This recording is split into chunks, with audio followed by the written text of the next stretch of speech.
was truly unique in American history that stimulus bill in 2009 did what it did.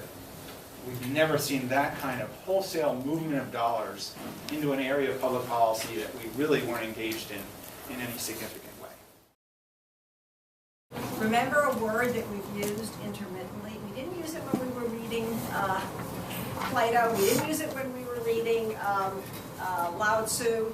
But we've used it in this course enough.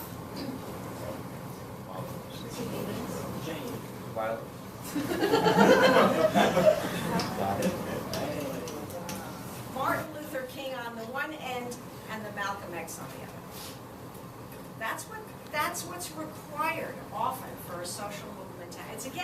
It's Peter Singer and Ingrid Newkirk. It's the argument for animal rights, and it's somebody who's willing to throw animal blood in somebody else's face. The argument is, well, we need someone who knows this agency to run it when you retire, which is going to be in the next 5 to 10 years. Right. I mean, that is the challenge. I have this idea, and it might be a misconception, that working in city government is more of like a second career. There's a little bit of a revolving door. Interesting. What are your impressions about that? I think it definitely varies by the person and by the city. Indicators of size. Yeah, indicators of size. So yeah, we don't want to be comparing the itty-bitty hospitals to the ginormous hospitals. Like patient demographics, patient characteristics? Yeah, patient characteristics, because they give a measure of severity or the complexity of care or a lot of things that can affect how expensive it is to treat them, compliance, etc. Yeah, so those are good. First, for corporate revenue for small companies like S corporations, C corporations, and LLCs, these companies generally will funnel their revenue directly into individual income instead of corporate income, as they'll only have 1 or 2 or just a few employees.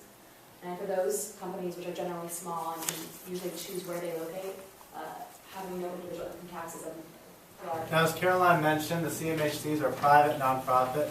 They're contracted out by the state. And 85% of the funding comes from consumer fees, and about 3/4 of these fees come from federal Medicaid money. Right, so tax incentives provide an alternative way to support policy goals by encouraging socially responsible business practices.